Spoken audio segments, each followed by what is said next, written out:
March does not usually announce itself in naval history. It arrives quietly, tucked between winter and spring. But in the U.S. Navy submarine service, March carries a weight that far exceeds its place on the calendar.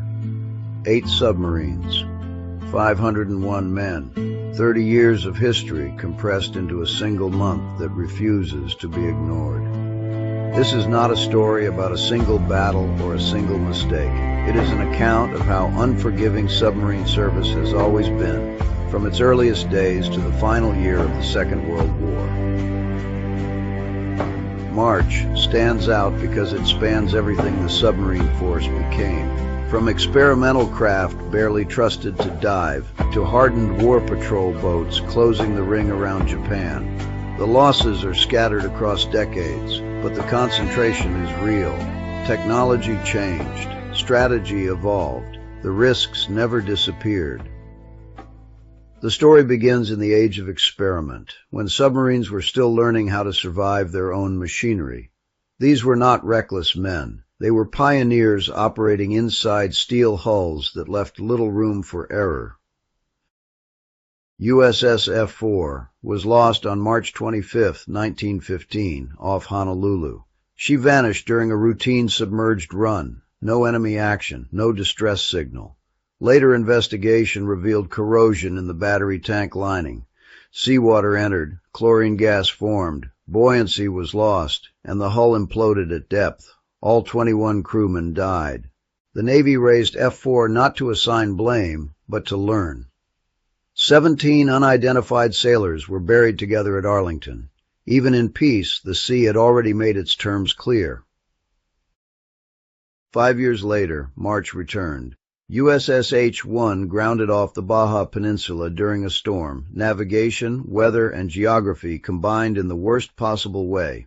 4 men, including the commanding officer, drowned attempting to reach shore through heavy surf. The submarine was pulled free days later, only to sink 45 minutes afterward from hull damage. Experience did not make submarines forgiving.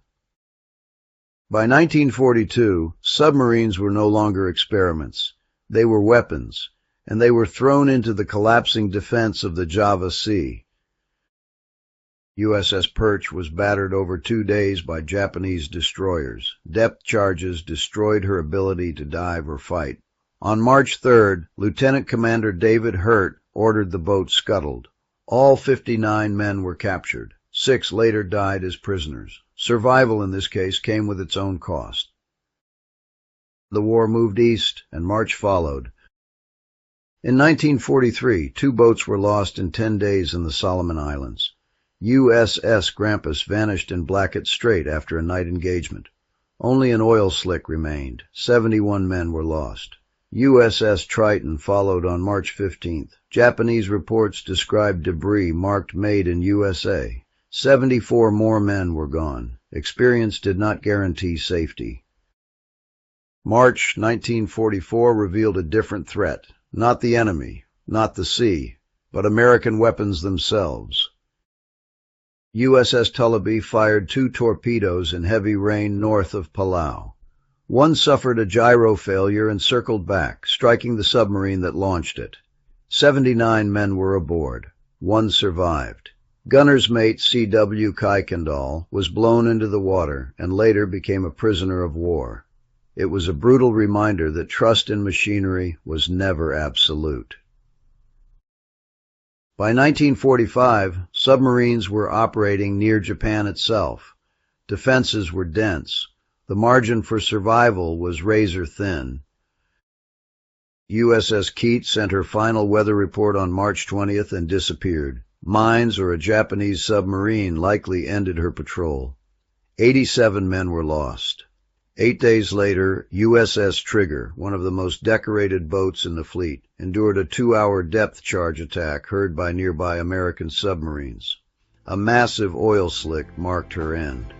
89 men did not return.